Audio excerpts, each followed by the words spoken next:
দুপুর চলে আসলাম পুজোর শপিং নিয়ে। মিনি ব্লগ সম্পূর্ণ ভিডিওটা দেখবে। চলো দেখা যাক ড্রেসগুলো। প্রথম সোনামার ড্রেস দিয়ে শুরু করছি। পিঙ্ক চলে গেল, এবার চলে আসলো নিউ ব্লু কালার।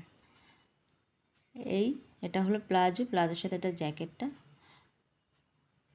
কেমন লাগছে তোমাদের সোনামার ড্রেসগুলো বলো। তারপরে চলে আসলো ইয়েলো কালার ড্রেস। তার মাঝখানে ছোট্ট একটা কথাও বলে দিচ্ছি, একটা ড্রেস দেখাতে একদমই ভুলে গেছি, সেটা অন্য কোনো ভিডিওতে দেখে নেবার। এটা হলো আরেকটা ড্রেস। কেমন লাগবে ড্রেসটা পরে? অবশ্যই ড্রেস যতক্ষণ না পরবে ভালো লাগবে না। চলে আসলো আমার ড্রেস, আমার প্রথম হোয়াইট কালার একটা শাড়ি। কেমন লাগছে শাড়িটা অবশ্যই কিন্তু বলো না। তারপরে চলে আসলো বাঙ্গি কালার একটা শাড়ি। তারপরে চলে আসলো রানী কালার একটা শাড়ি। আর এটা তো তোমাদের সাথে শেয়ার করেছি, তোমরা বলেছো বেশ ভালো লাগবে। এটা আমার এবারের পুজোর স্পেশাল শাড়ি। তো তোমাদের পছন্দের কিন্তু এবার আমি শাড়িটা নিয়েছি। জানি না কেমন লাগবে পরলে, তোমরা কিন্তু কমেন্টের মাধ্যমে জানাতে একদম পারো না। এটা হলো আমার সালোয়ার কামিজ। কেমন হয়েছে ড্রেসগুলো বন্ধুরা? সবাই কমেন্টের মাধ্যমে জানাবে। ধন্যবাদ সবাইকে।